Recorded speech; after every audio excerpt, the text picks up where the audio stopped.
behind the veil.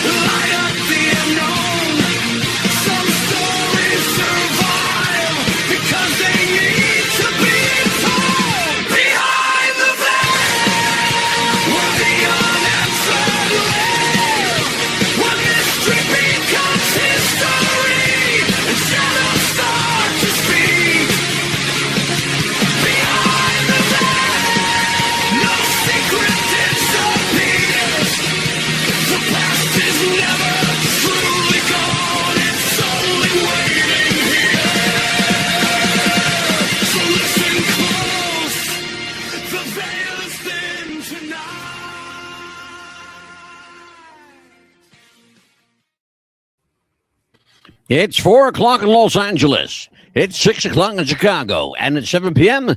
and live from Philadelphia. Hello, everybody. It's Monday night. You know what that means. It's Behind the Veil on WTBR Radio. And the Mikey and the Mad Dog Show present a good one tonight. Mikey, how the heck are you? I haven't seen you in 2 weeks, my friend.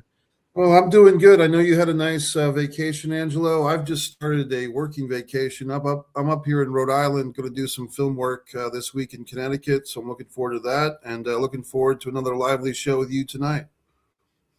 Terrific. I'm going to tell our audience, Mikey is filming this week at an undisclosed location somewhere in the great state of Connecticut. It's all hush-hush. It's kind of a big secret. I don't even know a lot of it. So, because Mikey's like, he's kayfabing me on this whole movie stuff. Well, I'm sure you're going to do well with it. Now, I'm going to just ask you this. Is it a comedy, this film, or is it more dramatic? No, it's more dramatic. If you think about things like the Skull and Bones groups and stuff like that, that kind of throws the ball in the court of what this movie's about, like that type of secret society stuff. Oh, I got news for you. That's the kind of stuff we love around here, man. Guess what the role is I'm playing, Angelo. Guess what I'm playing in the movie. You either play. See, you're a great actor, so you have to play something important, like either you're a world leader or you're a cult leader. Well, something in between, a podcaster. Oh, you're a right in the middle. Talk about typecasting. Yeah. Hot damn, brother. Yeah. A podcaster. You got it. I'll tell you what. We have an interesting show tonight, Mikey. Yes. We've been inundated for the last 6-7 months. You want to talk a little bit off camera about this? We get continued requests from our audience, and we have a great audience, and we're grateful to have them. And we thank you, Mikey, and I thank you for that, for making Mikey and the Mad Dog a hit, and is a hit for sure. And I got the numbers to prove it. But Mikey and the Mad Dog, we are a diversified crew here. We do a lot of stuff, but the audience that we serve, and we serve our audience, we do what they want us to do. They've been asking for this cloning / replacement / look-alike genre, right, for almost 7 months now, which is like bizarre to think about it. But that's where, I guess, Mikey, if you think about it, that's where we are in the world. You know, everything's an illusion, right?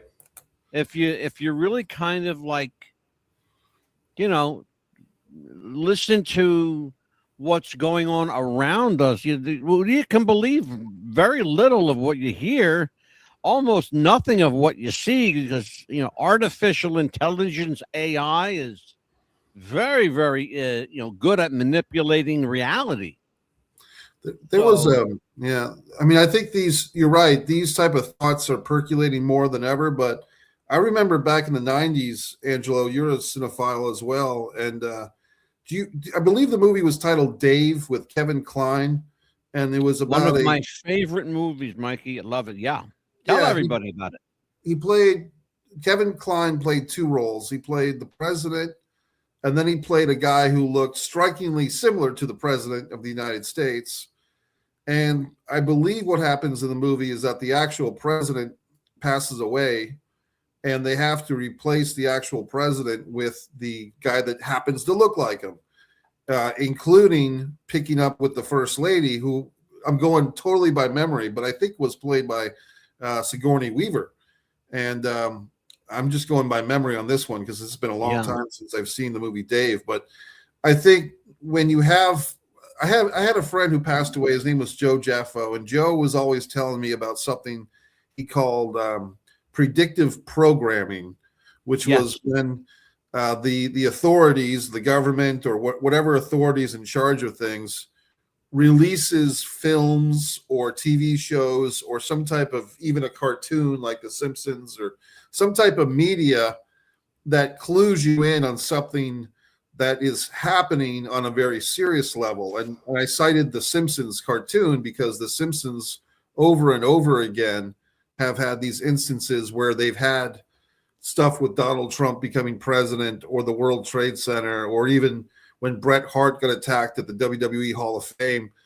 They've had these little instances where the Simpsons in their animation drew something, and 5, 10, 15 years later, real life imitated art. So a thing like the movie Dave, you could call that predictive programming. You could call it just fun fiction. There's so many things with this, Angelo. Yeah. Mikey, it's funny that you used The Simpsons as the example, because we actually had that show. We did an almost 3-hour show on, how the Simpsons are predicting the future. And we found out how they are predicting the future. It also ties into a game, and a card game and a board game called the Illuminati game, the New World Order, which both used. You're going to love this one. I'm not making a word of this up. The Simpsons actually have a psychic on staff. Wow. They have a psychic, they have a real life psychic on staff. Interesting. There's a guy named Stephen Jameson, okay, who created a game called Illuminati, the New World Order, where they predicted the 9/11, the World Trade Center. They predicted the Shanksville, Pennsylvania, the Pentagon, all that. They predicted all this stuff and that and more. Right. Interestingly, this guy is still alive, and he's into the occult and spiritual things of that nature, and believes very much in his psychic, who he says has not steered him wrong. So, I mean, you take it with a grain of salt, or throw yourself headstrong into it. There's something to it on some level. Yes. Tonight, we're going to do something along the lines of look-alike replacement / cloning, though I don't want to use the word cloning. We're going to call it repackaged, removed, and replaced. The controversy of global replacements. A number of people, and it started really, Mikey, this really began many, many decades ago, almost a century ago, where leadership, in order to satisfy both the hierarchy of that leadership and the citizenry, would replace unpopular leaders with popular personalities who happen to look like that particular leader. Okay. It's been done in the movie Dave, for example. Dave was not a popular president, but the Dave who came in as the president was extremely popular. Right. All in the personality. It's like they say, Mikey, it's all in the delivery. Right. All in the delivery. And for example, in Russia, there was, I'm sure you know the name Rasputin. I've heard it. Yeah. Rasputin was the spiritual leader of the Russian Tsar's family. He was the end-all, be-all of everything that they wanted to know and needed to know, and Rasputin was the guy who had the knowledge. So they say, until he no longer did. So what did they do? They killed Rasputin. Okay. Yeah. And he was replaced with an incredibly astute lookalike who happened to know nothing about cognitive spirit and didn't care and didn't want to know, but he looked the part. They fed him the information they wanted him to speak. Right. And he did a swimmingly magnificent job until he didn't, and he was killed. That was the end of Rasputin in history. Yeah. But and the Tsar, we're talking about the Tsar Nicholas of Russia, whose beautiful wife, I guess she's, you call them queen or whatever, duchess or whatever the hell they call them in Russia. But, to the point where, that they were able to pretty much control everything through this quirky lookalike who knew nothing about not much about anything, to be honest with you. Right. But we are going to talk a little bit about, especially these days here, Mikey. In the news, of course, Joe Biden, when he became president, was almost immediately people said there's something wrong here. Right. There's something wrong with Joe Biden. He was wearing a mask. He was an actor. His face changed. His face in a press conference, and you can check this out. His face during a press conference seemed to literally melt. Wow. Because it was the mask slipping from his face. Wow. The hot lights of the press conference made him sweaty, and the mask started. It's funniest stuff. Clearly, people knew at that point something's up with Joe Biden. Right. And they took that ball and they ran with it, and they ran hard, and they got answers. Anyway, you're going to see a couple pictures. In fact, you know what? We're talking about, let's talk about it now. Let's go with the lead. Yeah, it's interesting. I want you to meet the real Joe Biden. Okay. This is Joseph Robinette Biden. Yeah. He was the former senator of Delaware, congressman from Delaware, and he worked his way all the way up to vice president of the United States. And if you believe some, he became president of the United States. Well, he did, or this guy did. Okay. Now, if you look at these two fellas, and you could, take a side by side here. There you go. You'd be hard pressed to say it's the same person. But wait a minute, Mikey. Let's throw a monkey wrench into the picture here. Okay. There you go. This gentleman's name is Robert Colby. Okay. And Robert Colby is an actor. He is a character actor, not really well known, but he's got one of those faces that could get by. Right. Is he good enough to do that? We know, for certain, we know that this is not him.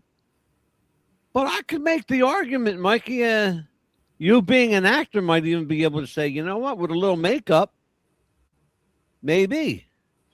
Well, the two photos of Biden, I'm not convinced aren't the same guy because it's a 14-year span of time. Is that right? Of the two ages?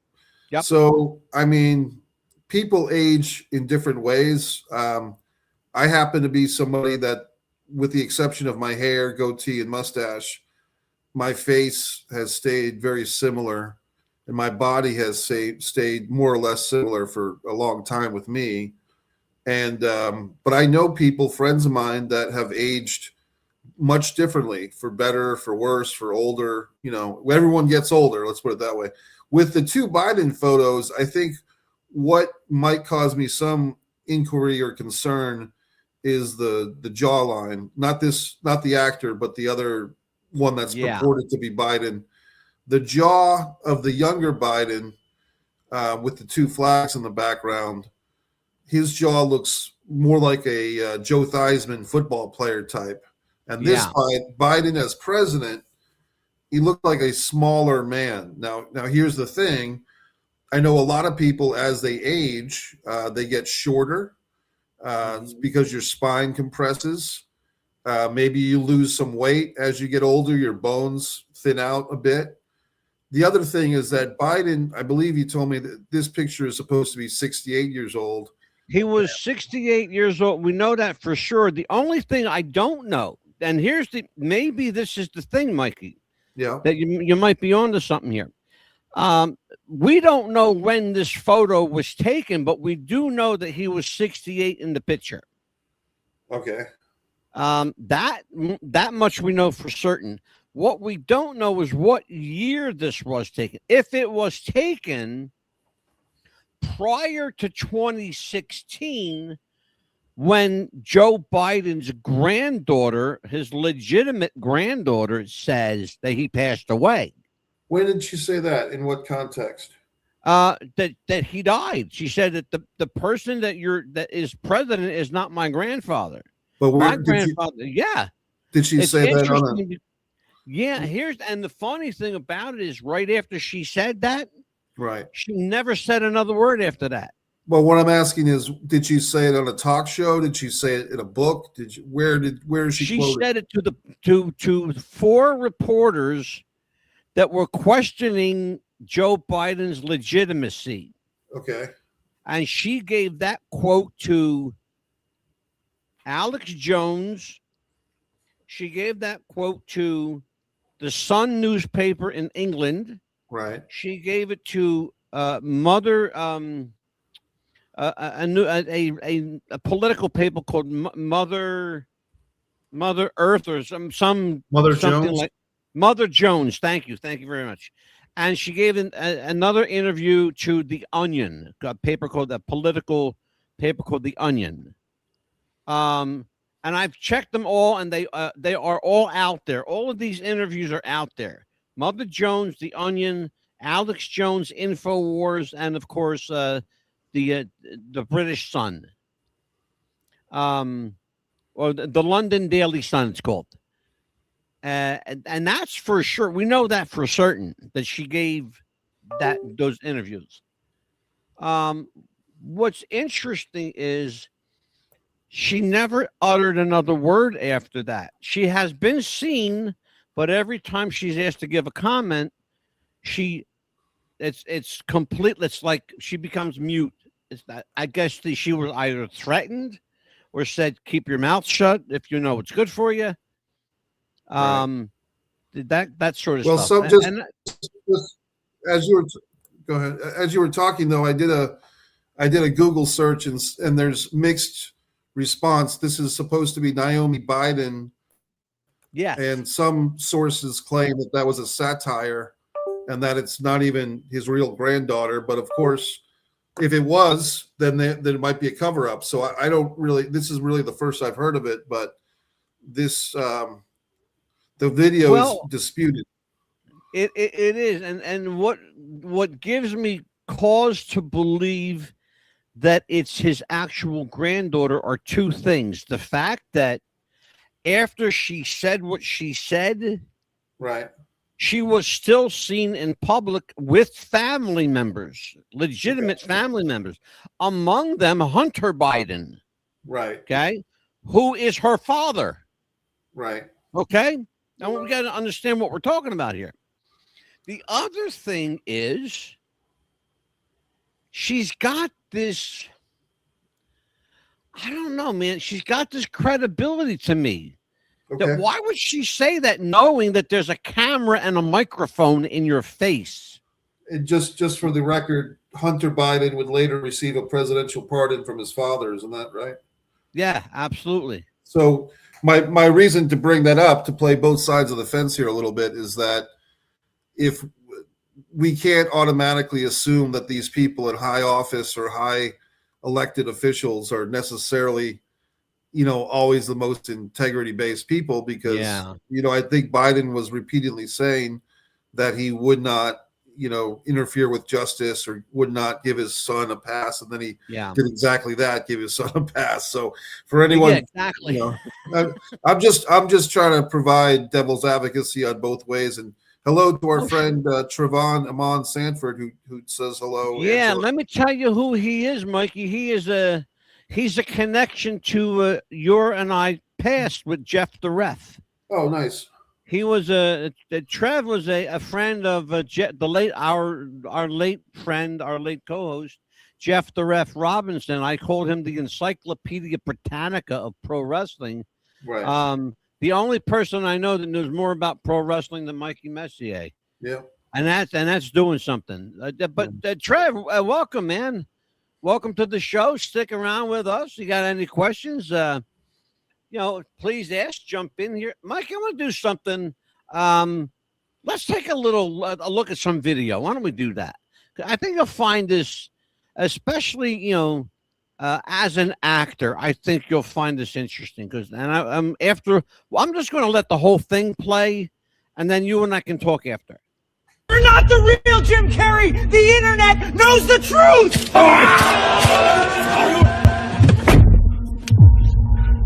They know. They're asking questions. We need to do something now! Relax. The real one is almost ready. The MK Ultra treatment is 98% complete. Neural reprogramming complete. Subject is ready for deployment.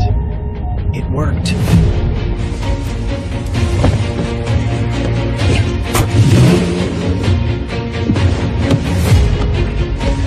Subject in position, awaiting activation signal. Where am I? How did I get here?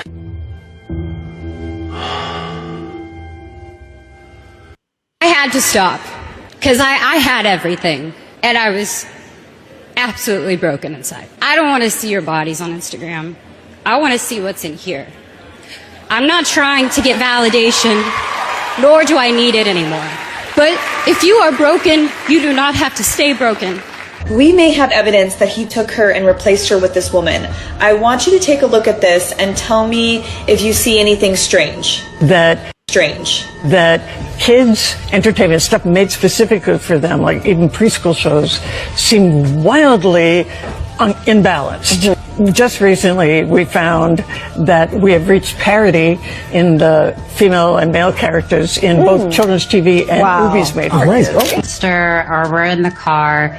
Sometimes, like Who Says is one of the songs but I was 16, and that's more of a nostalgic feeling. But no. That was Gina Davis, and people think she replaced Selena, but how is this happening? We've learned in the files that there is technology that literally can put one soul from one body and take it into another. We have heard this is their way of reincarnating, which is why many of these celebrities and politicians, you will see them look real similar throughout history in other bodies. Considering how different Selena not only looks, but how different she sounds, even her mannerisms, people are concerned, do we still have the real Selena or has she been gone for a long time? What do you guys... They're not clones. It's worse than that. I'm talking about celebrity clones, but what if I told you it's not cloning? It's something the Bible warned us about 3,000 years ago. And you've seen it. Your favorite artist suddenly acts different, or your favorite actor, a different energy, different eyes, and people say they cloned them. But listen, cloning is the cover story for what's actually happening. The Canaanites practiced child sacrifice to Moloch, but it wasn't just killing. In Leviticus 18 and 21, they call it passing through the fire. They were performing soul transfer rituals, harvesting life force and putting entities into other bodies. That technology never died. It just went underground. When someone signs their life away to the industry, that's a covenant. It's a trauma-based programming, and it fractures the original soul. And rituals create the opening. The original person dies spiritually, and a prepared entity walks its way on in the same body but a different driver. And that's why they seem off. In Mark 5 and 9, it says legion, multiple entities in one body, familiar spirits. In Leviticus 19 and 31, it says demons that mimic the person they replaced. This isn't new. It's ancient Canaanite tech repackaged for entertainment industrial complex. It explains sudden personality changes, lost memories, and different mannerisms, and doing unspeakable things without remorse, because their conscious left, and what's operating now is something else entirely. They don't clone bodies, they steal them, and you're watching it happen in real time.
Now, this is how I know they're playing with us right in front of our face. Here's a picture of John Travolta, right? This is the real picture. This is how he looked when he showed up to Cannes. Right here. Right there. Okay? I need you guys to really think. Does that look like a 72-year-old? And no, it's not because of his genes. Now, I don't know if you guys remember.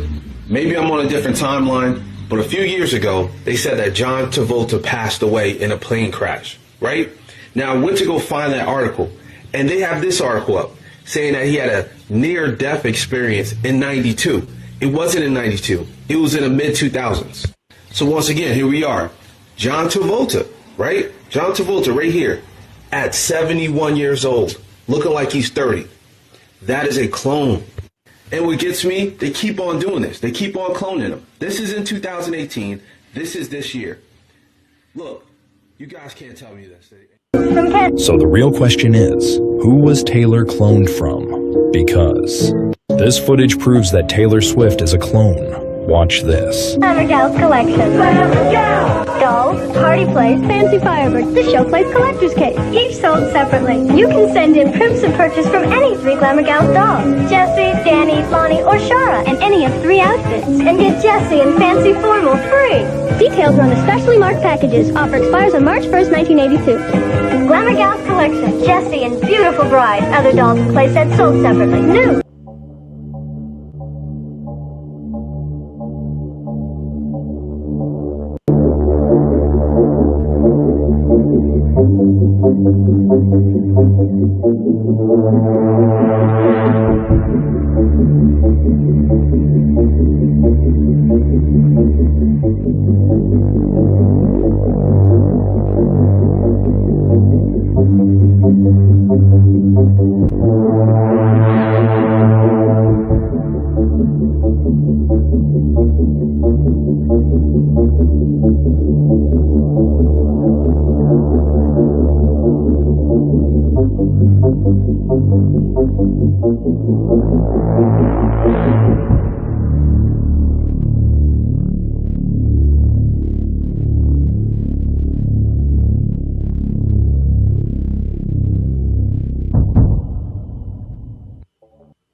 Interesting well, stuff.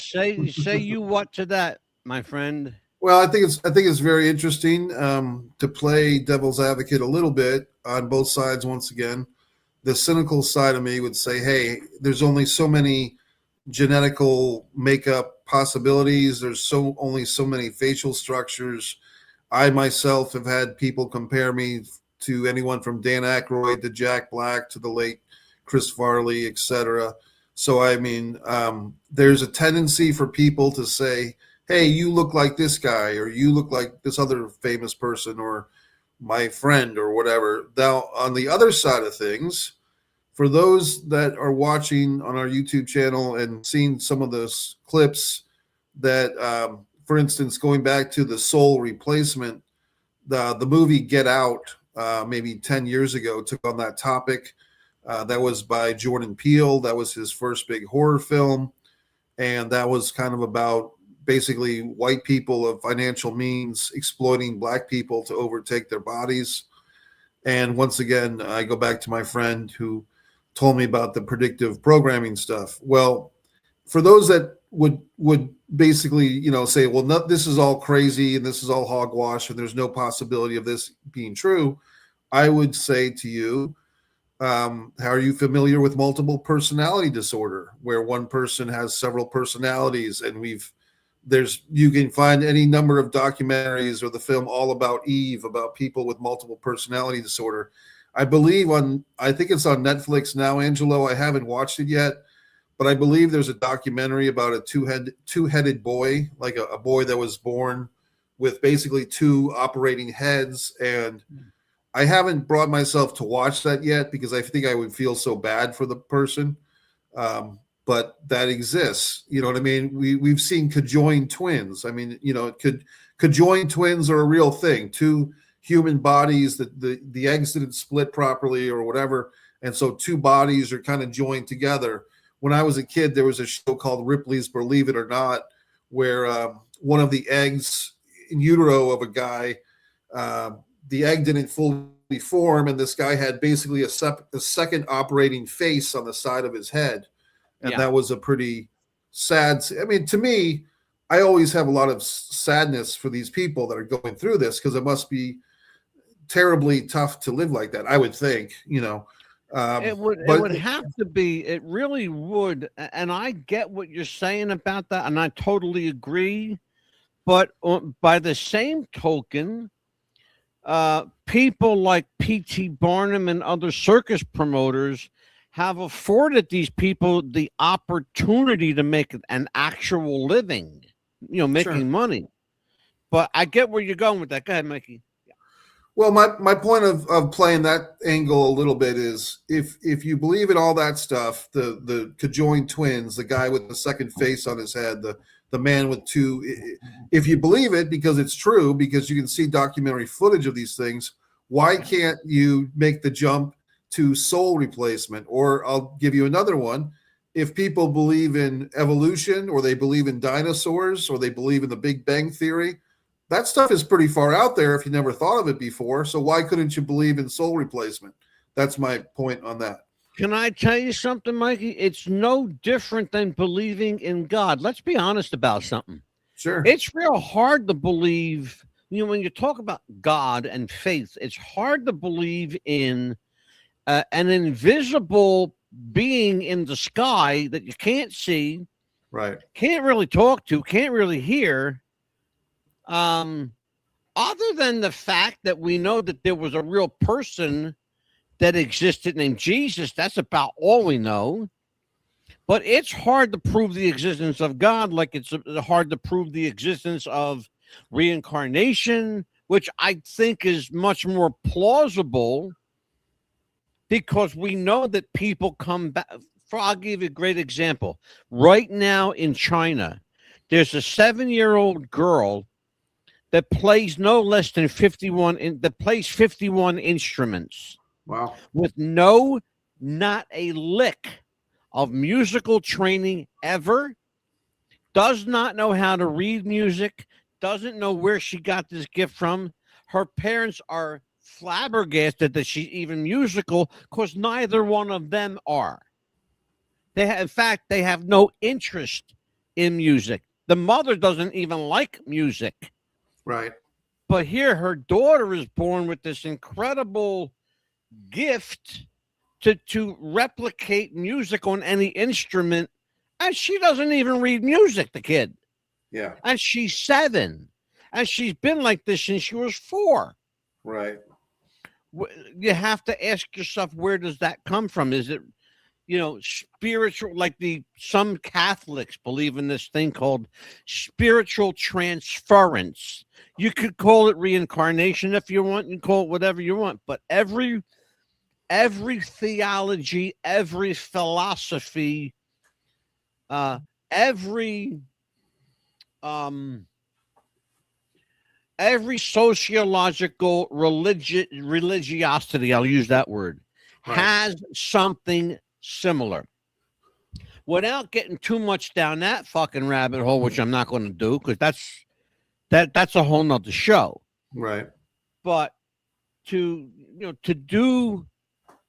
look at the video that we just saw, and by the way, and we saw it started out with Jim Carrey. I want everyone to know that Jim Carrey himself paid for that parody. He paid for that. He produced it and starred in it. Right. And yes, that's the real Jim Carrey. Gina Davis, how you get Selena Gomez out of Gina Davis is one that I'm still I'll get it right, Mikey. Head scratcher on. Well, I think I want to know, like, Gina Davis is what, like 70? Right, but she's still alive, and I just saw her name on a poster for another film coming out soon. So the point with Gina Davis is, if she has overtaken Selena Gomez's body, how is she also still in her original body at the same time? There you go. There goes my head scratching there, brother. Right. That's what it's much easier for me to believe that if, God forbid, something actually happened to Selena Gomez, Right. And by the way, Gomez is not even her real name. Neither is Selena. Okay. Her real name is Anna Maria Cucciolata. Cucciolata. She's actually Italian. Okay. Anna Maria Cucciolata. I believe that I could be wrong, but she's Italian. All right. And I because I did a bunch of research, and I'm probably jumbling names. Check it out, Mikey. Yeah. Selena Gomez, real name. The other thing is, it's much easier for me to believe that she was replaced or repackaged, in the event of some catastrophe, because she's got one of those faces that's kind of like every day. She's a pretty girl, right? But there's nothing outstanding about her. I run into people all the time that look like her. All the time. Right.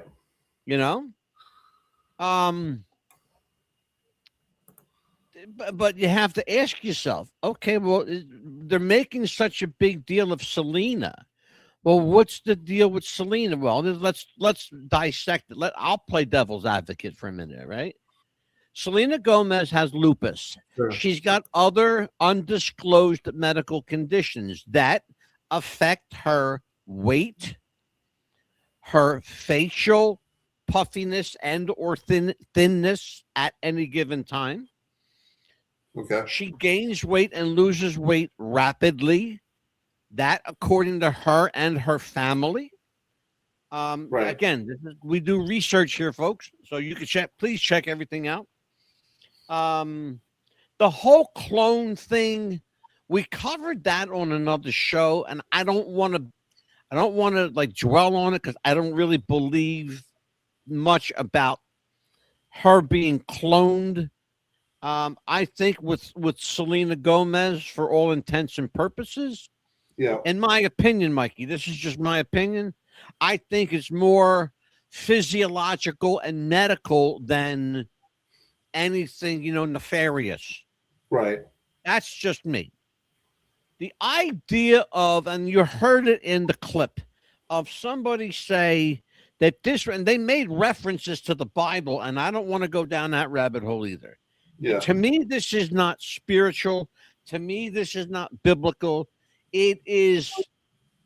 Is it odd? Yeah. Is it weird? Yeah.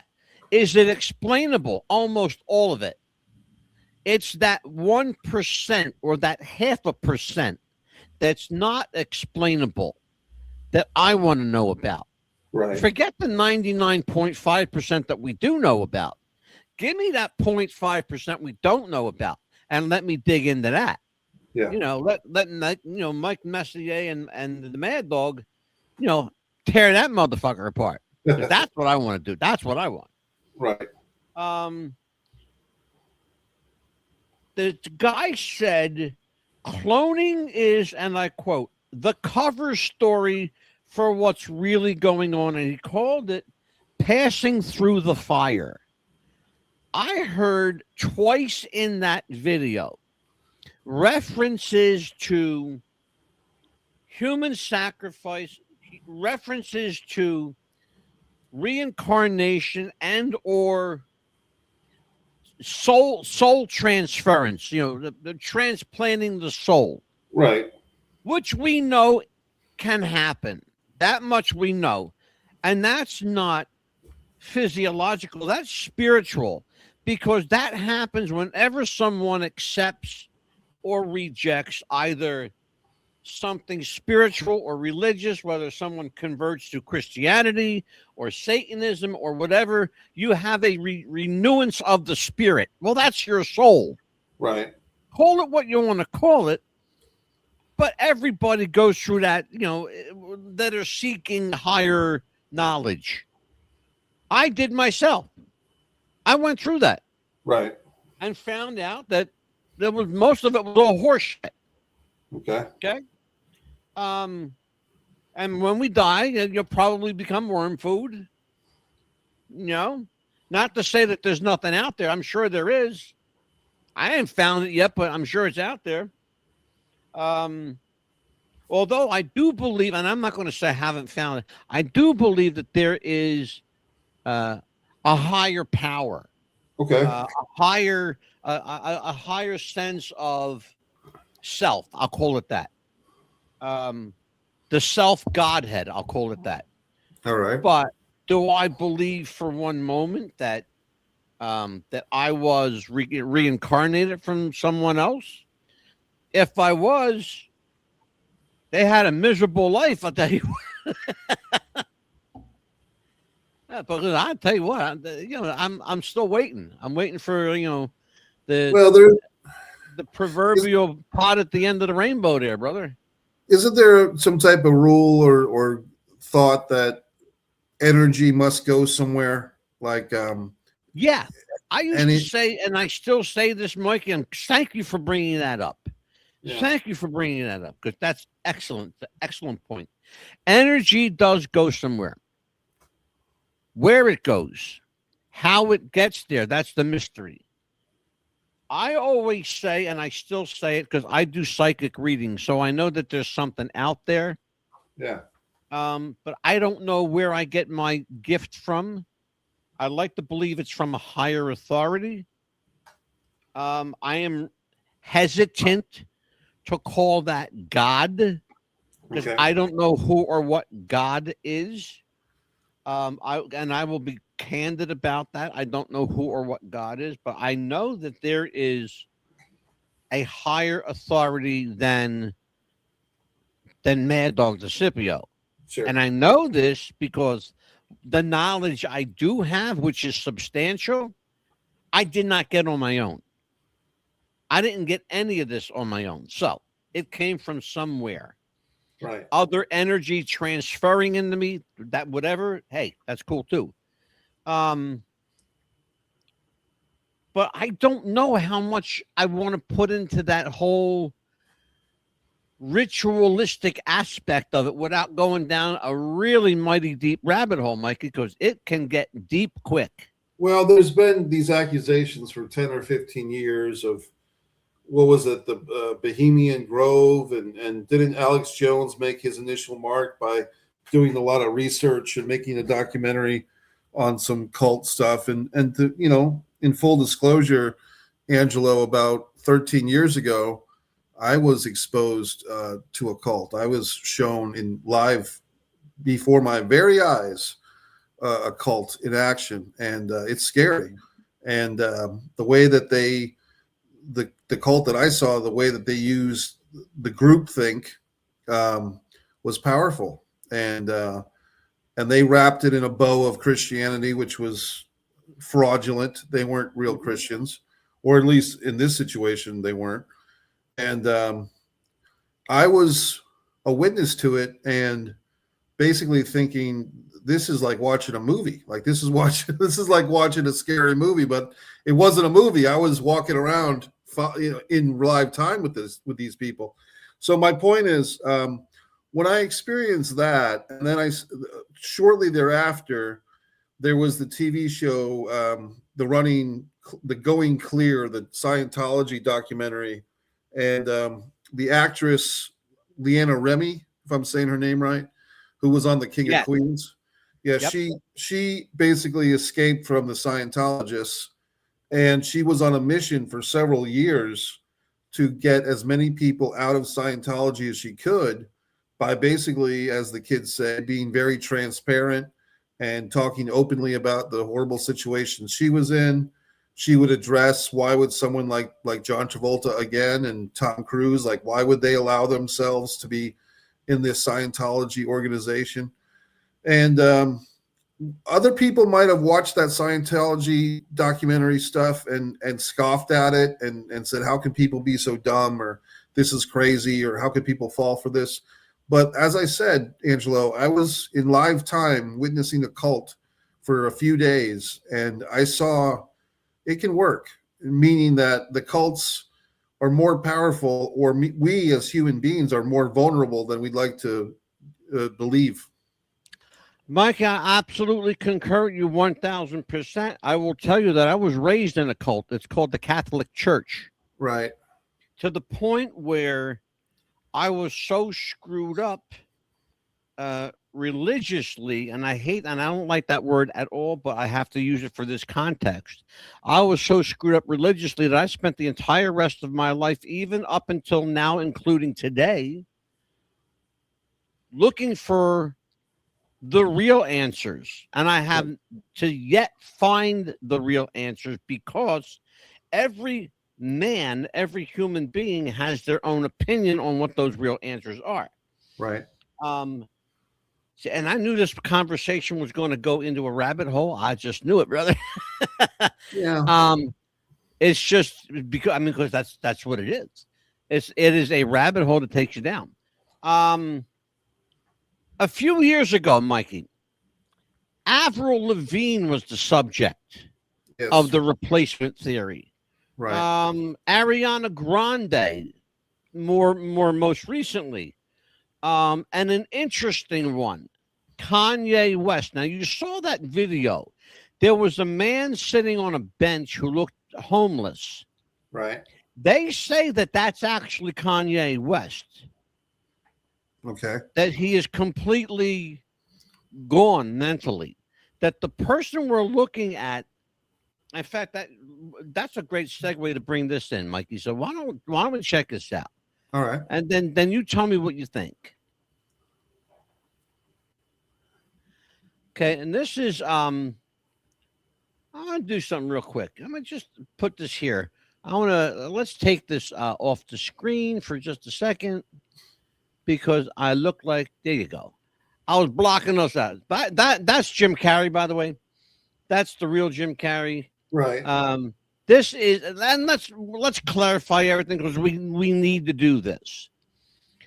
It's been revealed now conclusively, without conjecture, that Alexis Stone, the renowned makeup artist and vocal impersonator, did in fact appear in Paris as Jim Carrey, accepted an award on his behalf, while the real Jim Carrey was out making a movie. Okay. Yes, you heard me say that. He's making a movie. There's another Jim Carrey movie coming out. I promise you. But take a look at this stuff. Now, Mikey, you're a pretty good actor. You know what makeup can do. You look at that guy, everything seems off about him, right? The image on the left is Jim Carrey as we know him, although he looks a little bit like Donny Osmond too. And then on the right, I'm not sure who is that supposed to be Jim Carrey? Yeah, that's Alexis Stone. That's the gentleman that you just saw in that previous photo. And that's him in costume as Carrey? That's Jim. Yep, that's Jim Carrey and Alexis Stone side by side. Okay. Okay. Jim Carrey apparently wanted to be in Paris to accept the award, but his contract for this movie would not let him leave the country. He had to be here to film. Right. So he called up his friend who happens to do a passable impression of him. Right. But his friend Alexis Stone, who is a renowned makeup artist, came up with this little ditty right there. That's Right. Alexis Stone. And that's the mask he created. Okay. And that's the real Jim Carrey today in 2026. That was taken in Vienna, Austria, by the way. Okay. Okay. The idea that celebrities have been replaced or repackaged, what about just people looking like other people, Mikey? Yeah, that's what I was saying earlier when we watched the first round of videos, which is the cynic in me kind of goes to that. How many facial structures are there? How many genetics are there? And another thing is, if we're looking at something like Keira Knightley and Natalie Portman, I remember the first couple of times I saw Keira Knightley, I thought she was Natalie Portman. I thought it was the same person. Right. And I guess there's a thought for me, which is if we're talking about Hollywood people, and there's certain, a nice jawline or a well-structured cheekbone, some of these facial things that are what we typically see in our leading men and leading women, or in the Zooey Deschanel, Katy Perry case, like a Cupid doll, cutesy girl face. Some of those attributes are put in high regard, put on high prestige. And so wouldn't it make sense that there would be more than one person, like a Margot Robbie and a Jamie Presley, who look very similar to each other? If their attributes are in high demand and you have two of them, why wouldn't both of them get work, is my point. So a guy like Joseph Gordon-Levitt and Heath Ledger, they're both, good-looking guys who kind of have like a surfer type of look or aloofness to them. But if they're both in high regard, if that's a look that's going to get a role, why wouldn't both be active, is my point. I am right with you on that. In fact, I believe that the reason that certain people with certain looks get into the business is just for that reason, because they look like someone famous. That will get you certainly in the door, but your talent has to carry you the rest of the way through. The most striking example I see there, and I've seen both of these people on film and in different projects, are Dakota Fanning and Amanda Seyfried. Sure. They could literally pass for twin sisters. They look and they look even more alike when they're next to each other.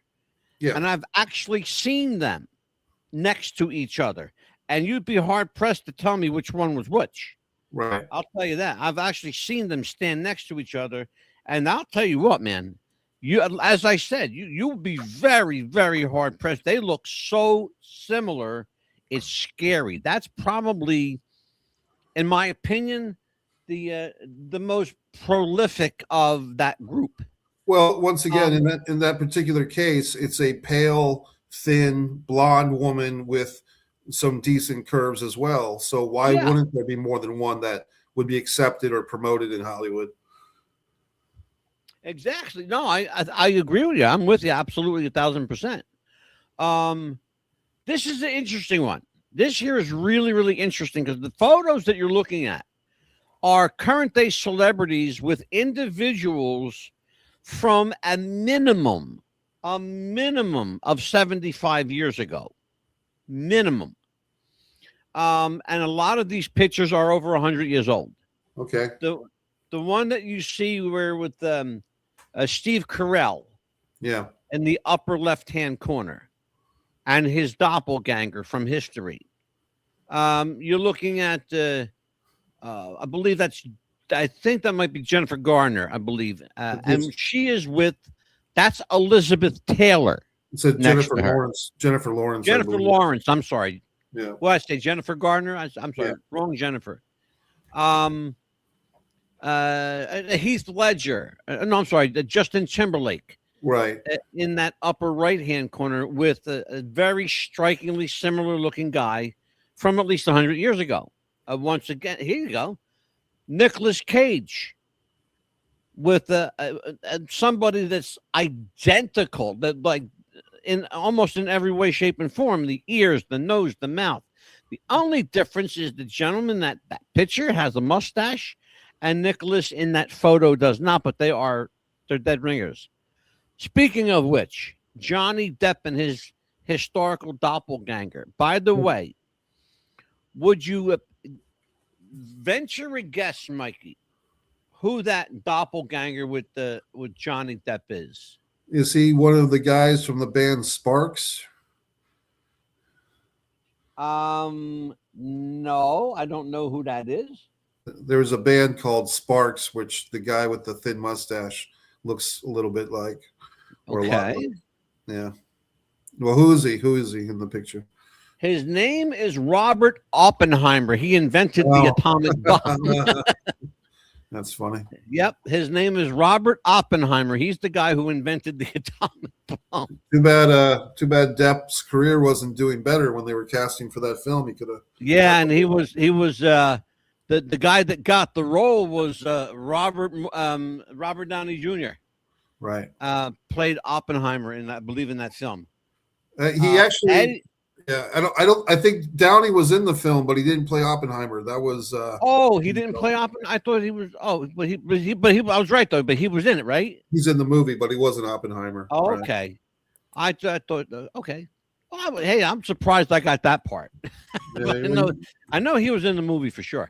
The guys that you see next to Eddie Murphy. Okay. Yeah. Scary, because this guy is actually a part of history that we've done a show about. Okay, well, where we at? Pull that back up. What the hell happened to that one? Our video. I might have pushed it by mistake. Oh, was that you? Okay. I might have pushed that by mistake. Yeah. Oh, okay. Yeah, let me go back where we were. Let me see some hip. Oh, there you go. We're going to bring it. There you go. This is where we are. The guy next to Eddie Murphy, his name is Robert Johnson. Does that name sound familiar to you? I believe that's the guy that sold his soul to the devil for guitar playing. Is that right? That is the man. That is an actual picture of Robert Johnson. He met the devil at the crossroads, they say. Right. Sold his soul to the devil, and the devil said, Robert Johnson, you are going to play like no other man played the guitar, and he did, right up until the day that he was shot at the age of 27. Right. And he is the first member that we know of the now infamous 27 Club. Wow. Leonardo DiCaprio is there in the lower left-hand corner.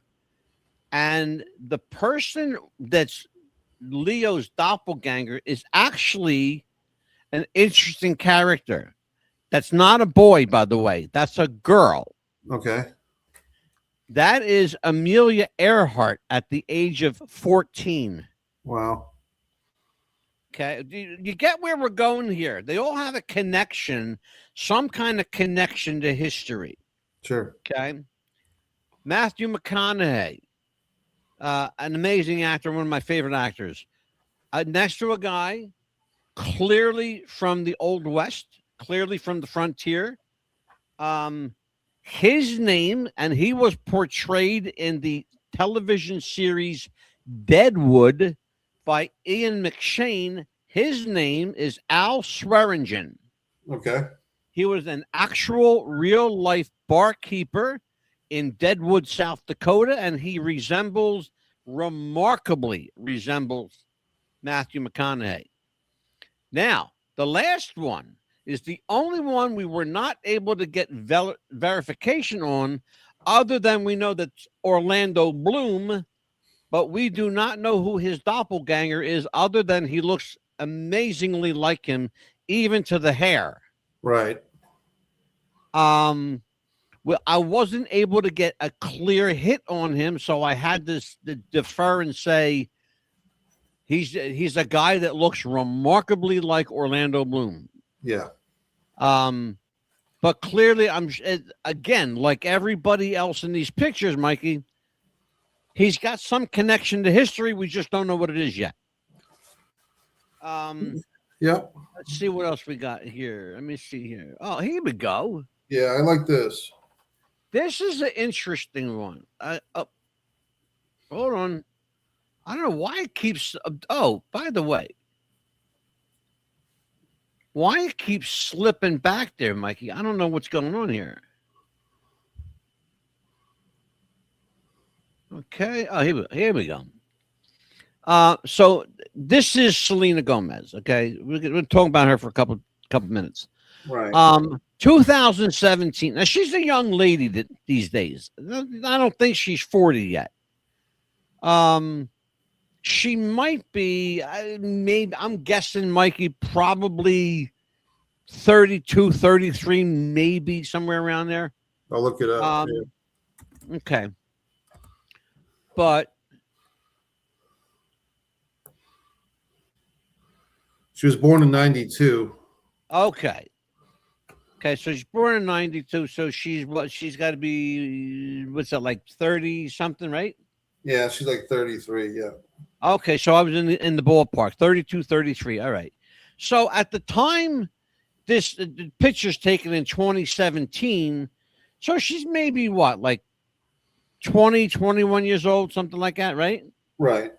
Okay. Fast forward to 2026. People do change dramatically during this period in their life, going from their teens into the young adulthood, into, you know, that more mature look that we take on. Right. Despite the fact that there are people who swear that she is a replaced individual, I can't see it. If I'm missing something, Mikey, please tell me, because what I'm seeing is a natural progression of one's age. Even her facial structure is identical. It's the same. I want to acknowledge El Rufian 163's comment. I don't know if you can put that on the screen. Oh, Ruffian. Yeah, Ruffian's here. He's one of our regulars, Mikey. El Ruffian says, I think it's just the genetic lottery repeating the sequence. I've seen so many people from different places but share similar facial features. To El Rufian's point, there was a documentary on YouTube about this internet database of people looking for their genetic clone, like they're not a literal clone, but a doppelganger, basically. And there's these groups that if you put yourself in the database, your face, if anyone comes up that matches up as a doppelganger, they will connect you to your doppelganger. And there's been some really fascinating stories of people meeting their doppelganger, and they were about the same age. Both people married spouses with a similar or the same name. They had a similar breakdown as far as the children they had, the jobs they had. So it's a fascinating subtopic or a parallel topic to this one. And the doppelganger stuff, which once again, I'm not making this up. You could look on YouTube and find it. I think it was from the British BBC or the British or the Australian 2020, something like that I watched. But to El Rufian's point, I think anytime we examine stuff like this, Angelo, that's why I keep an open mind to both ways. I try to keep an open mind to all the possibilities of conspiracy and also just weirdness. I mean, like I said, I always go back to the dinosaurs. If we're supposed to believe that these giant lizards roam the earth and breathe fire at each other, why do people believe in dinosaurs but they don't believe in dragons? What's the difference? The fire? I mean, you know what I mean? So if we're going to believe in all that stuff, why don't we believe in some of this? I actually know the answer to that, believe it or not. And the only reason I do is because I did painstaking research into mythology, which I'm big. I'm like a mythology nerd. Okay. The whole dragon and the fire breathing thing, that came from the fact that dragons, which I believe were real creatures, dragons, when they would exhale a breath, would almost always be like vaporous. Something in their lungs caused their breath to be visible. The whole fire thing, I don't know where that came from, but I could see someone mistaking that. So I'll give you a perfect example, Mikey. You go outside in the wintertime and go, and you'll see your breath. Yeah. Imagine being born with that ability. Right. And that was the dragon. Okay. And again, I fervently believe that dragons were real. All right. I also believe, based on history and mythology, that dinosaurs were also real creatures.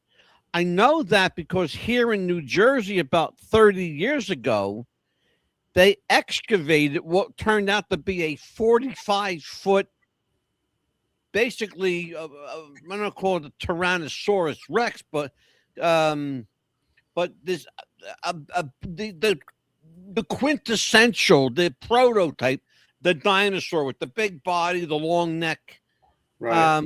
The Jurassic Park dinosaur, for lack of a better terminology. Yeah. I'm not really into dinosaur mythology, although I loved every one of the Jurassic movies. They are one of my favorites. So I mean, yeah, I can see. I can, and I'll keep an open mind to it, but I can see the people who say, "Oh, maybe she was replaced." Okay, I'll give you a pass on that one, you guys.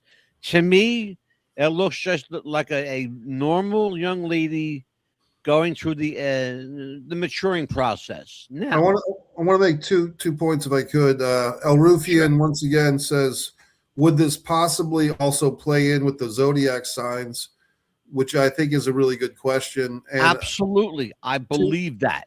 Well, to that end, I've about 10 years ago, El Rufian and Angelo and everyone listening, I heard that there was a 13th astrological sign.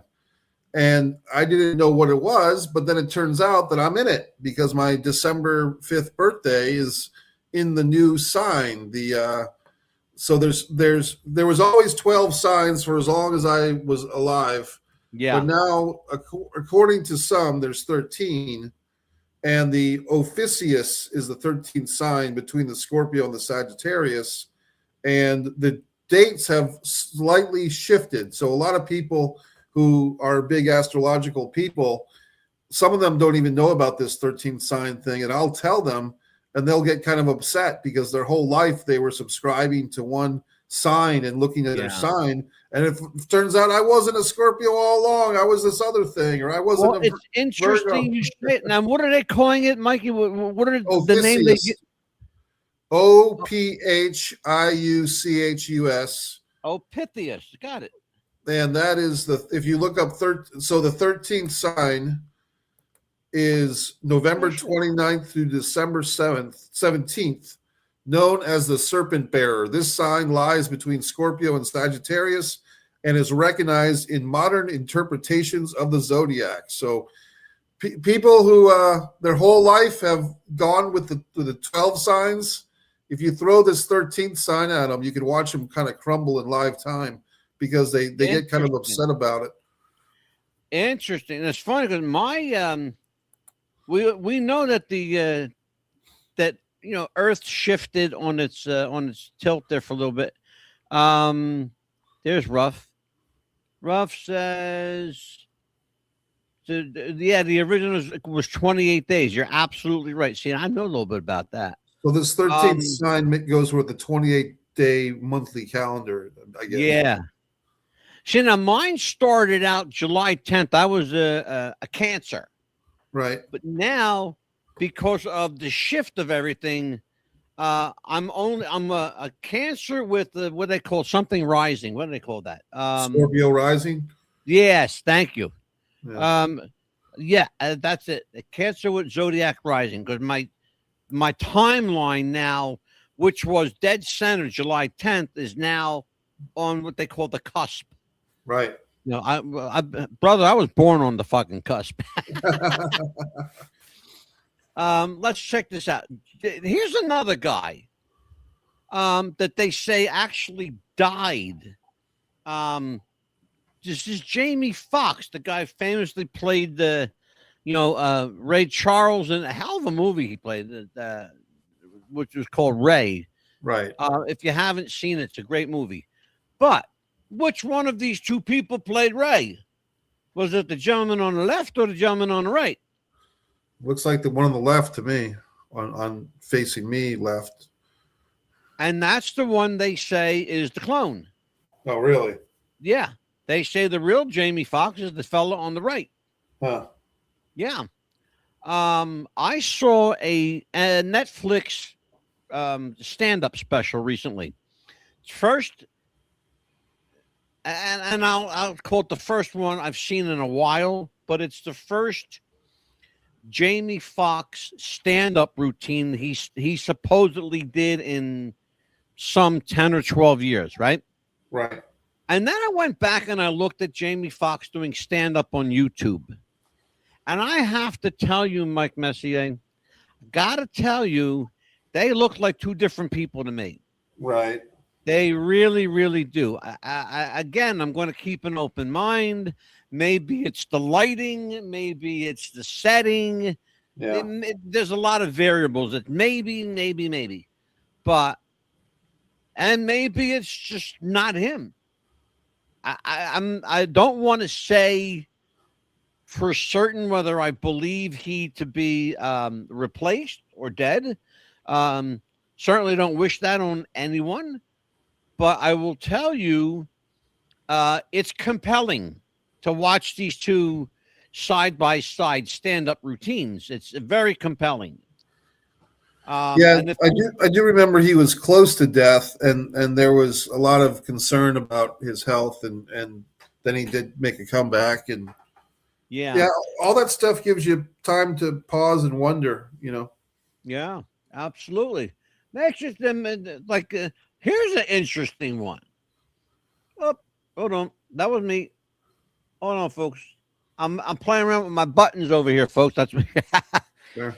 These three young ladies, they could be triplets.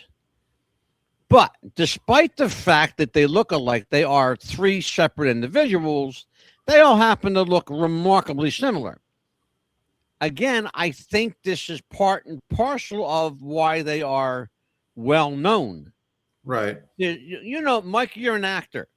Producers and directors look for a certain look, a certain what they call type, a certain personality. They're looking for a certain physical characteristics.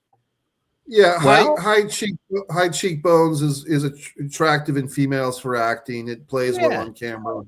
And sure. Traditionally, thinner women typically get the leading roles, and a heavier woman like a Maureen McCarthy would get the comic relief role. And same thing with men, actually. Rob Lowe or Tom Cruise will get your leading man, and your Chris Farley or your John Belushi would get the supporting comedic, you know. So there are these kind of stereotypes or these boxes that they typically try to put people in. Yeah. Yeah. Do they you know, do they make the check mark, you know? Right. So you've got Missy, you got Jennifer, and you got Hillary. That's it's to me, it's remarkable how much Hillary Swank and Missy. How do you say her last name again, Mikey? Missy Peregrine. I'm not even familiar with her really. Yeah.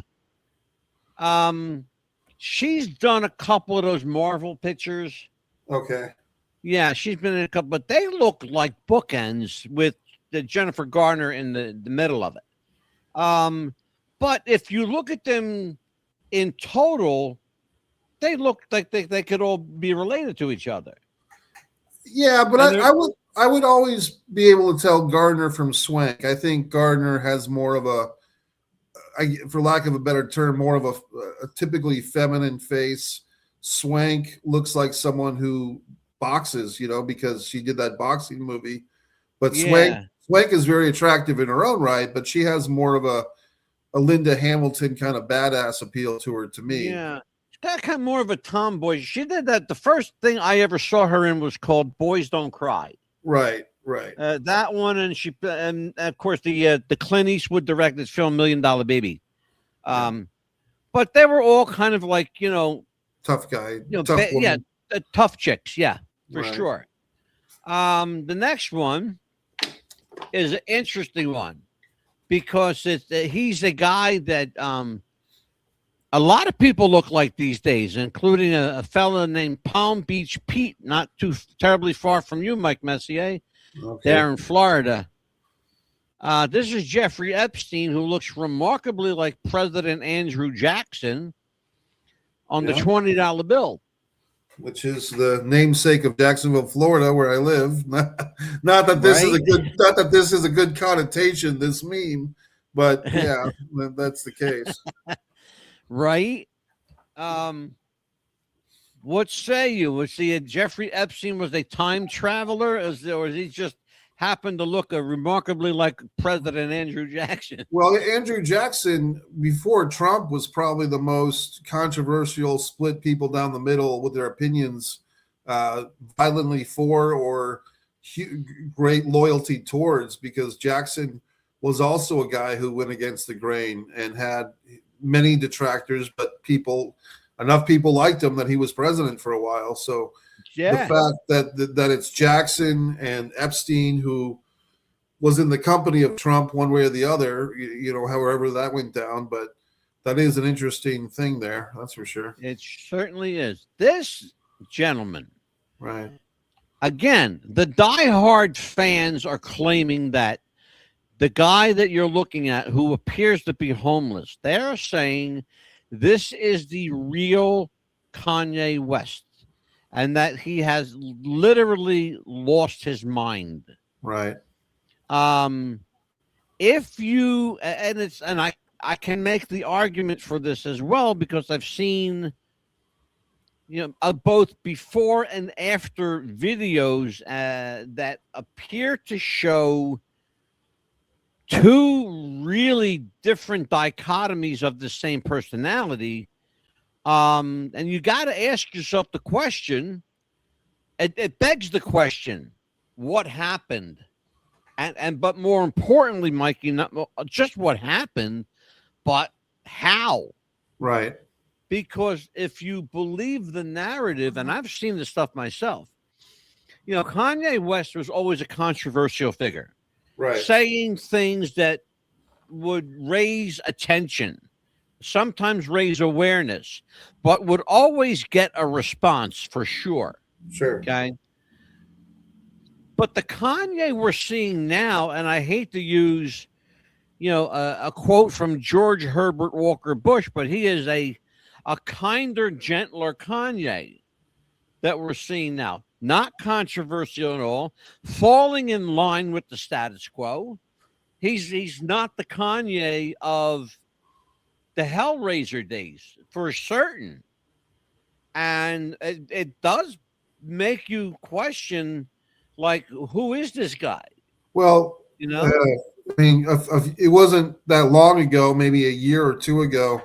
Maybe one of our viewers could let us know in the comments, but yeah, whoever the Kanye is now had a song titled Hail Hitler, I believe. And if you listen to the actual lyrics of the song, it was a little bit more about being crucified as an artist, that Kanye felt that he was being taken out of context, or sometimes maybe even he's pushing the boundaries too far and so forth. But I mean, I don't know, because he had the whole bodysuit with the leather mask on his face a few years ago. And he had the interesting relationship with Kim Kardashian. And apparently the actor Pete Davidson was dating Kim Kardashian, which was Kanye's estranged wife. And I think the rumor was that Pete Davidson actually got tattoos of Kanye's children on his own body, on Pete Davidson's body, which is kind of bizarre to have another man's children's faces tattooed on your body. Is kind of a weird move,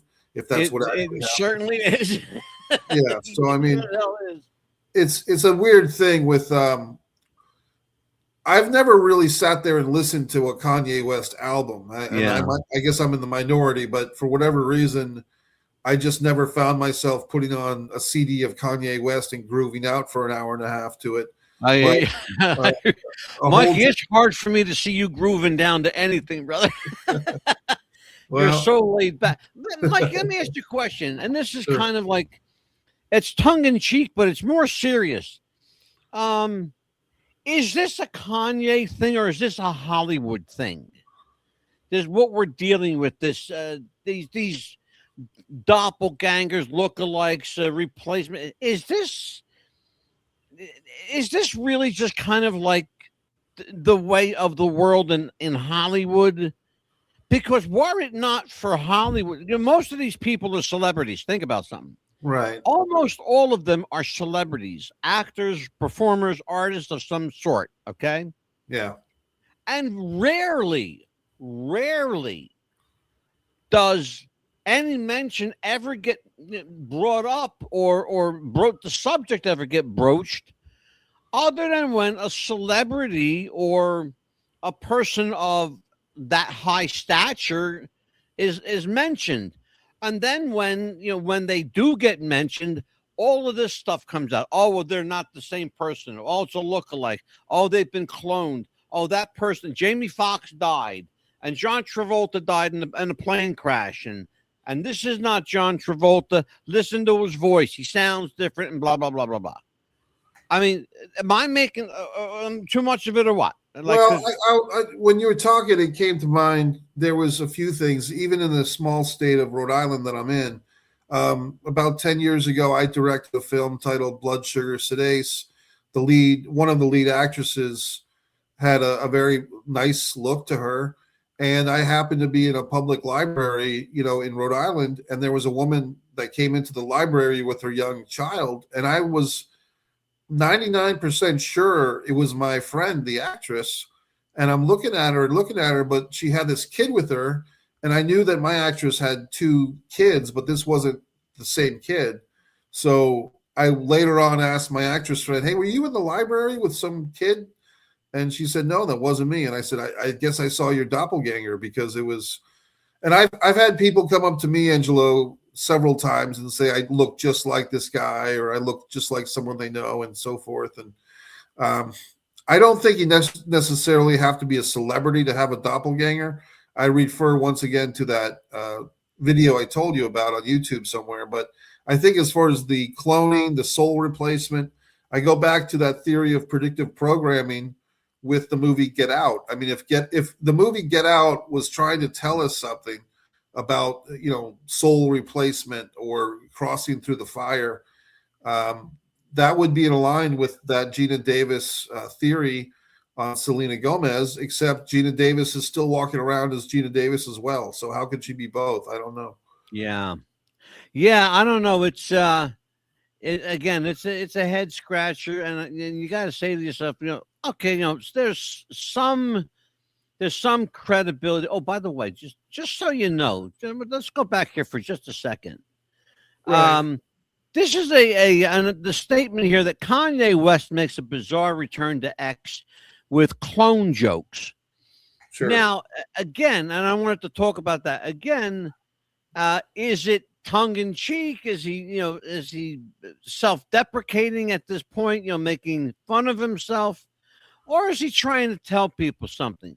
They're looking here at two different individuals. Apparently, I can make the case for them being, clone, so-called, and I hate that term, clone or the real Kanye. But then again, you're looking at a picture that's taken from different angles. Right. In one photo, he's clean shaven, and the other, he has a mustache and goatee. Right? Yeah. And I'm torn on this one, because to me, it's just a matter of perspective. Well, it's forced perspective to me. Right. There's another couple of cases that come to mind, and El Rufian chimes in with, I'm a greatest of all time in both standard and Chinese restaurant placemat zodiac signs. He's talking about the year of the bull, the year of the dragon, which I think that's funny as well. But I would say that I think of two things. Barry Bonds, the baseball player, I believe I'm thinking of the right guy. He had an amazing transformation, which most people allege would come from steroid use. Like even his skull got bigger. And Dave Chappelle, the comedian, there's been a running controversy or a running claim from some of his fans or some of the people online that is that the real Dave Chappelle? Was he replaced? I don't believe it to be. Right. I don't believe that to be Dave Chappelle for a couple of reasons. Number one, I actually met Dave Chappelle. Okay. And the guy that I saw on Netflix, and I've seen on other specials, appears to me to be taller, has a much deeper resonance in his voice. His eyes are completely different. Right. And I don't think it's the guy I met. Okay. And I met this guy in Atlantic City. Right. After a show. So, and I was standing right next to him. And I'm 5'3". I'm not a tall guy. And he was maybe 5'8". But the guy I saw in that Netflix special, he was every bit of like over 6 foot. Right. He was a minimum. I gotta say 6'2", easy. Yeah. You know, a much bigger guy. But you know, who's to believe? You know, I don't know. It's just, to me, it's not him. The one that we call this the many faces of Kanye. What do you think about this, Mikey? Well, I think there's also a thing where weight, you know, sometimes guys in their late teens to early 20s are thin. And then as they get a little bit older, either through weightlifting, they get bulkier, and muscle and fat are a weird thing because sometimes they work well together and sometimes they don't, you know. Also, there's an expression I'm sure everyone's heard, black don't crack, which is the expression that, you know, black don't crack. African American people don't age as roughly as white people do or other races do or whatever. To me, I'm not a huge fan of Kanye. Like I don't feel one way or the other about him or his music. But the one that you got me earlier on was the Taylor Swift thing, where is Taylor Swift a clone? And they had this kind of obscure TV commercial young woman from the 80s.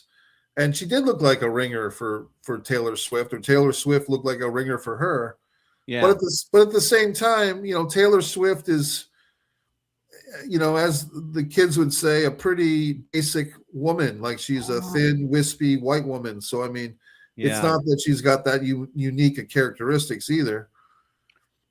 It's interesting that you said that. Let's just let's watch this again with Selena Gomez. We're going to get past that. Let's just run past this one because I think we've had enough of Selena Gomez tonight, to be honest with you. Yeah. But we got something coming up I think you can be very interested in. Given the fact that you were talking about Taylor Swift, here you go. Here you go. Theory goes that Taylor Swift is the daughter of former Church of Satan leader Zana Shrek, the daughter of Anton LaVey, by the way. Right. They say, if you believe the story, they say she is Zena Shrek's daughter. Okay. Certainly, you know, mothers and daughters can resemble each other. Certainly, you know, Zena Shrek had a cult fan base like her father did. And of course, you know, Taylor Swift, her fans are cult-like too. But let's carry on. Check this out.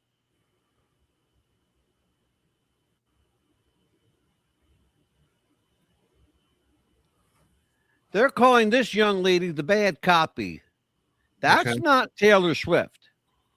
Oh, it's not. Okay. That's not Taylor Swift. This young lady was discovered on, of all things, TikTok and Instagram.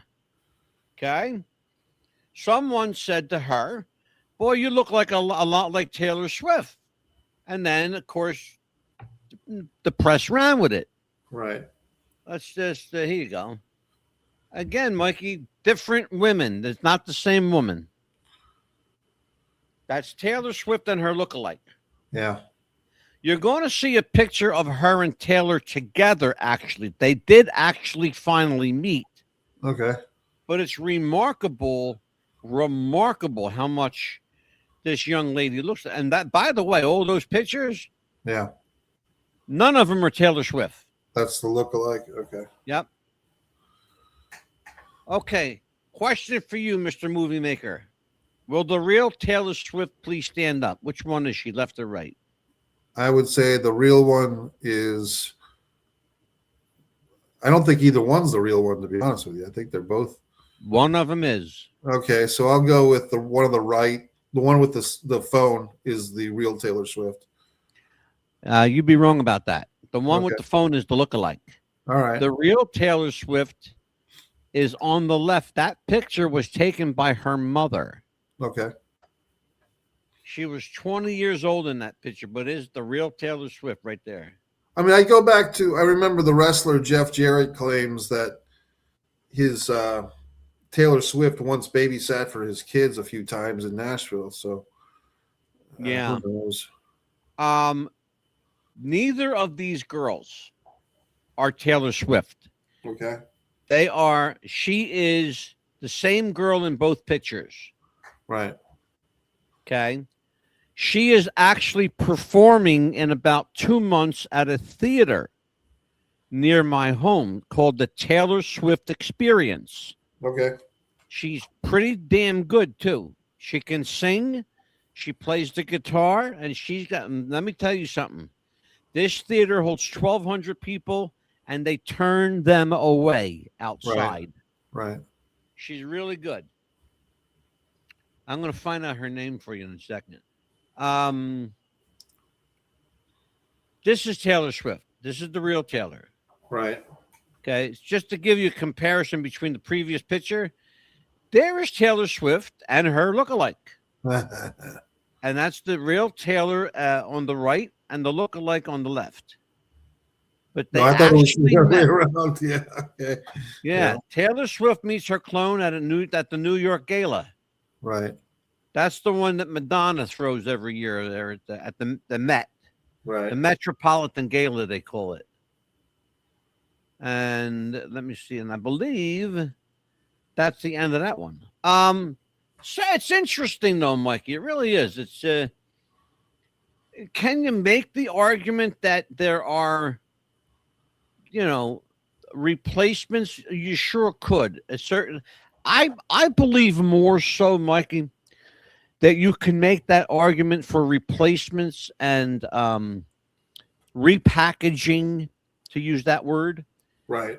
for political and figurehead positions more so than you could for Hollywood, because we've already proven that there are a number of actors and actresses in Hollywood who resemble each other remarkably. Right. You saw them, Jennifer Garner, Hilary Swank, Missy Pregham, or however her name is pronounced. A number of people who look at certain. Again, we'll use the show business term types. There's certain types, right? That are sought after.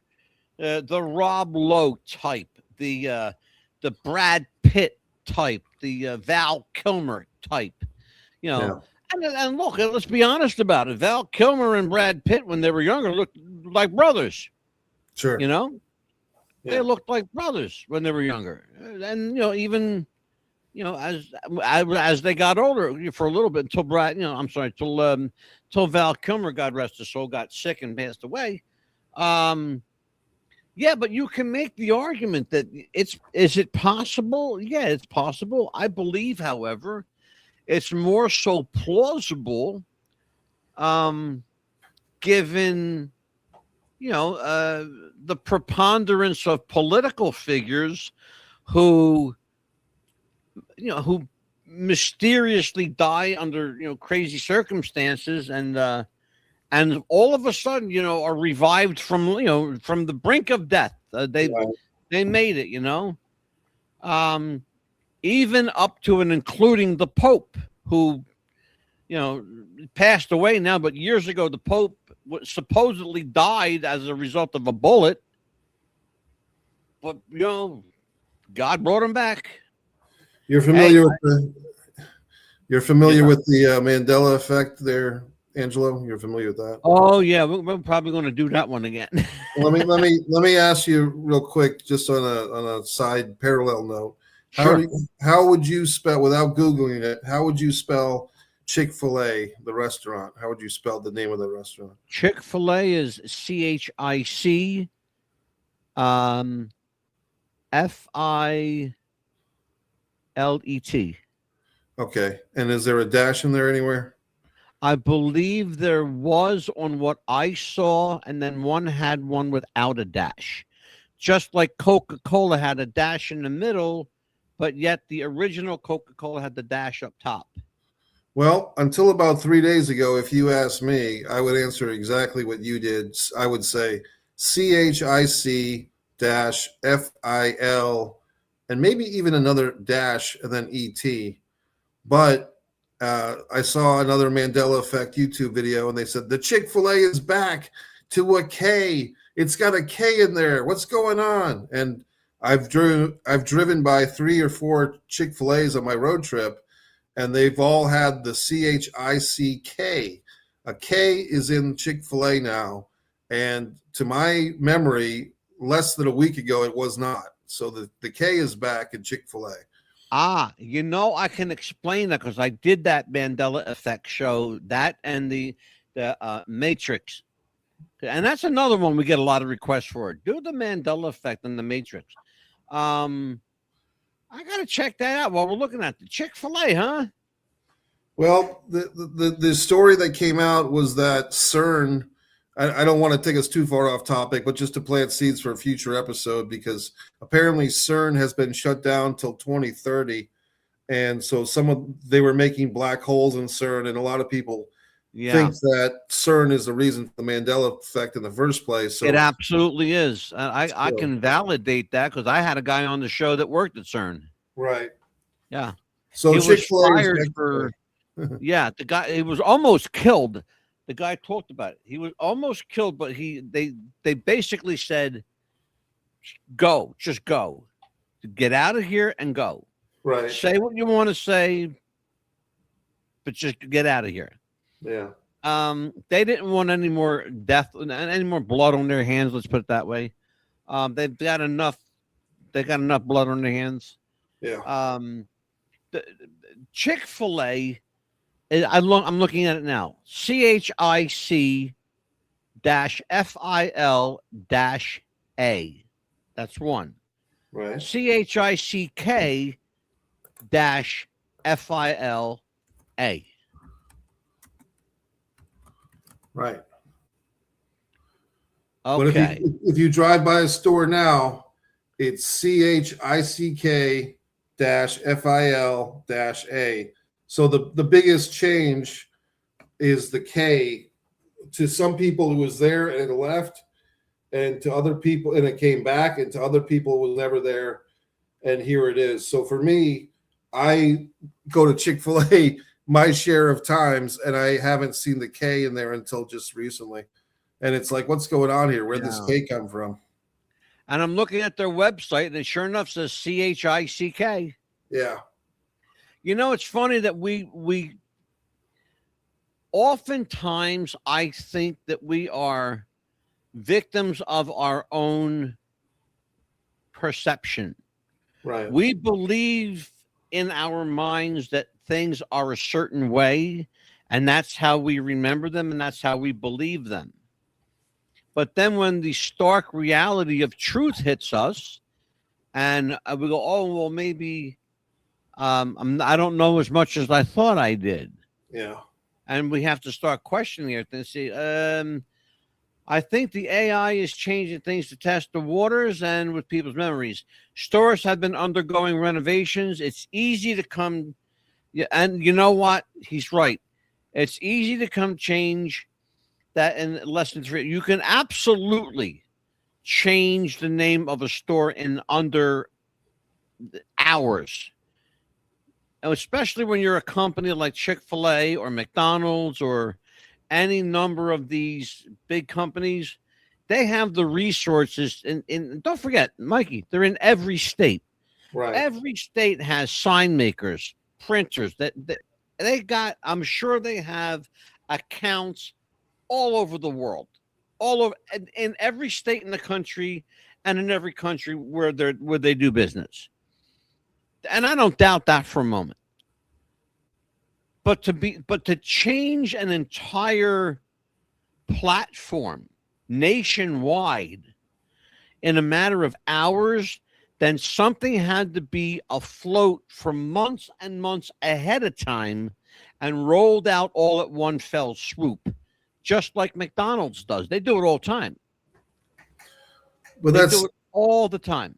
Then that would say that not one person at one store caught the Chick-fil-A franchise changing the sign overnight, or not one employee said something. And it's to me, it's fascinating because I clearly remember the Chick-fil-A without the K, and here it is. And so whether it's CERN or a national, what would be the point of them changing the name to add a K business wise, if it's not just to screw with people? Like what's the financial upswing to adding a K if there wasn't a K? Well, there you go. You just said it. What's the financial upswing? That is the upswing. The answer is in your question. The answer is financial. Right. Think about it. Money's the upswing. Money is always the upside of everything. So the business of Chick-fil-A would be getting paid off by the government in order to run a test on people. Would that be the theory here? It's very clear that government is in every aspect of our lives and business. Right. I want you to think about something. The next time you drive past a Burger King or a McDonald's or a Starbucks, any of those stores, take note of one thing. And I'm going to tell you what to look for. Look for the building. The building will be black and gray. The days of buildings, restaurant buildings, having their own character, right, those days are done. Everything is monochromatic now. Right. Because the government wants to take away your ability to see color. The world is going to be black and white. Okay? We're going backwards by the leaps and bounds in ways that you don't even know yet. Okay? And part of that answer, part of my explanation now came from AI, because I did some research. We're going to do the Mandela effect again. We're going to do the Matrix again. We're going to do an exhaustive investigation, you and I, Mikey, all right, on fast food. McDonald's sells 65 billion burgers a day on average. Billion with a B, okay? I remember when the days when it used to say 6 million served, okay, worldwide. Now it's 65 billion a day, every day. Right. Burger King boasts over 50 billion burgers a day. I have a question for you, Mikey. Sure. Where are all these cows coming from? Yeah. Whereas, yeah, that's a lot of cows to supply a lot of burgers, unless Here's it's the problem. Yeah. If you, Mikey, brother, I'm gonna tell you, if you take one cow, right, if you're able to get, just for argument's sake, if you're able to get 1,000 burgers out of one cow, okay, does anyone? Oh, hold on. When eBay had a yellow background over time, yes, absolutely. Again, everything's changing. Well, I remember a time when, we're talking about the burgers meat. Yeah. I remember when McDonald's, Burger King, and all these burger places came up, it was cows. It was beef. It was real potatoes. It was food. It was fast food, quick food, but it was good food. right. In Japan, burgers were tested in Japan. And I'm going to get real, folks, so bear with me. In 150 burgers that they tested in one restaurant, because they thought they made a mistake, and they retested and retested and retested. In one restaurant alone, over 150 burgers came back as being 60% human DNA. Oh, geez. Wait a minute, it gets better. Then they went to other restaurants in the Far East, China, Japan, Asia, and found that it's not a fluke. In the Philippines, McDonald's burgers are coming back as cat, rat, dog, all kinds of meat, proteins. Yeah. Okay. Sure. I said to my wife the other day, you don't want to know how your burger is made. I saw how your burger is made. She says, shut up. Don't say nothing. Don't ruin it for me, Ange. Okay. Okay. No problem. We just came back from vacation. There's a little boy that his family we go to vacation with every year. This kid, from the time he was 3 years old, loved McDonald's chicken nuggets. He's 8 years old now, and he still loves McDonald's chicken nuggets. Sure. I said to my wife, if he knew what was in that nugget, she said, shut up. Shut up. She got mad and she said, shut up. Because I'm going to show my audience for the second time what you're eating. Because the show is going to be called, Mikey, Is What You're Eating You? Okay. Okay. Is Solid Green, people? Yeah, you get ready for it, people. Get ready for it. Because we're going to do it. We are going to do a deep investigation into the fast food industry. In England, there are 2 ingredients in French fries in England: potatoes, oil. Right. In America, McDonald's French fries have 17 ingredients. Yeah. Okay. Guess where potato is on the list? 6. It's number 11. Wow. Number 11 in a French fry. Potato is number 11. Think about that. Pringles just lost a federal lawsuit. Pringles can no longer call themselves potato chips because there's not a single potato in Pringles and never have been. Wow. Pringles are made out of rice, not potato. Okay? They're good. It's still good. It's right. Rice is good. Sure. But it's not a potato chip. It's a rice chip. Right. But now Pringles, to try to save their reputation, and you could buy them both now. Pringles and then Pringles potato chips. Okay. Interesting. They're called potato-inspired chips. You can't make this shit up. You can't, I promise you. Right. Mikey, promote yourself. What do you got going on, kid? Well, Mike Messier Art, this is one of my Road Warriors prints. You can go to MikeMessier.com and go to shop, and that'll take you to my spread shirt shop. And this Road Warriors design, I've got a bunch of new designs of my artwork for sale. Fighter Play Basketball, my novel, is available on Amazon as a audiobook, as a hardcover, paperback, and ebook, and Bad Girls with Good Tattoos. That's available as hardcover, paperback. Yeah, please do. And I think I am. And yeah, I'm here in New England. My friends David Gear, film producer, and Tommy DiNucci are hosting me. Here's the Bad Girls with Good Tattoos cover. It's available on a t-shirt. Yeah. So I can't wait to get that book. Thank you.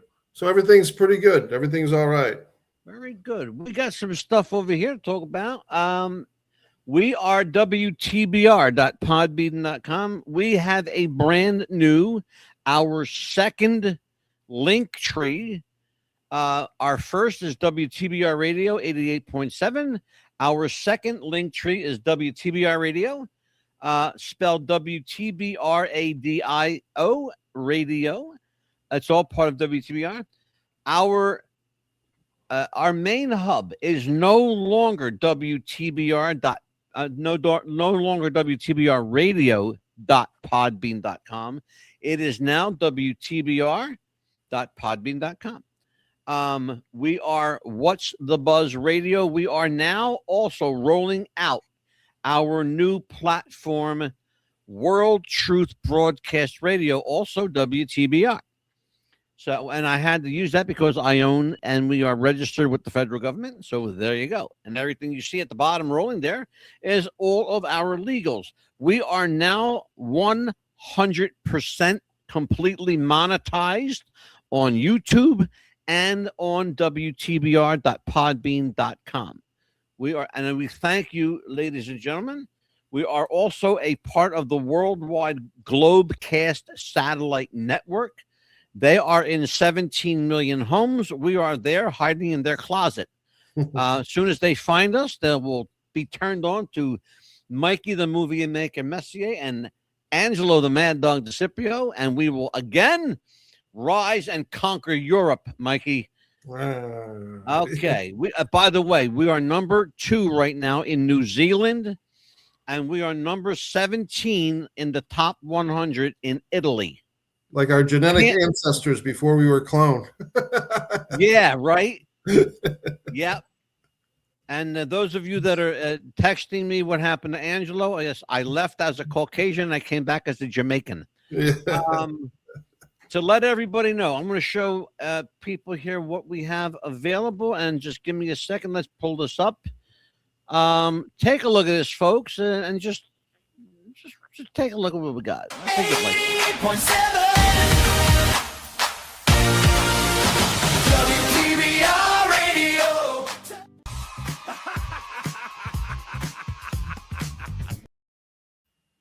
There you go. And we have Mike, I'm going to show you something. We got a couple of new T-shirt designs. I want you to check this out. Cool. I want people to share. This is good stuff too, by the way. Where are we at? Oh, here we go. This is it right here. This is one of our T-shirts right here. That's comes on a black shirt. Yeah. That's Mikey and the Mad Dog. And the other one is our logo, which is right here. Nice. And you'll get a T-shirt with this on it, Mikey and the Mad Dog. All right. And we're offering here, Mikey. And I want people to check this out here real quick. We're offering where is the? Where I put it at? I gotta find this, folks. This is what happens when I put stuff and where I can't find it. Oh, here it is. Here's the other one. There you go. That's the other one. It's Mikey and the Mad Dog with the big microphone on it. Nice. Yeah, it's good stuff. So let me get this out of here. And again, WTBR.podbean.com. Check out our merch. You can get our coffee mugs. You can reach me if you need to reach me at what's the buzz popcast at gmail.com. You can reach Mike the Movie Maker Messier at MikeMessier.com. And we are, where the hell are we here? Let me bring this up for you. You guys, here you go. Hot damn. We are on YouTube.com at What's the Buzz Popcast. We have now no less than 7 YouTube channels. Our main channel has the links to all the other 6. So we are expanding rapidly. We will probably be expanding our StreamYard to accommodate up to 10 live streams at a time. But right now, we're doing great with the 5 that we have. So I'll take it. Mikey, anything else you need to advertise, talk about before we head out of here? No, I think I'm good. We have a great show tomorrow night, Tuesday, August 11th. And see you guys tomorrow night. Absolutely. On behalf of Mike, the Movie Maker Messier, I am Mad Dog DeCipio. This is WTBR Radio, 88.7 in Philadelphia. Take care, folks.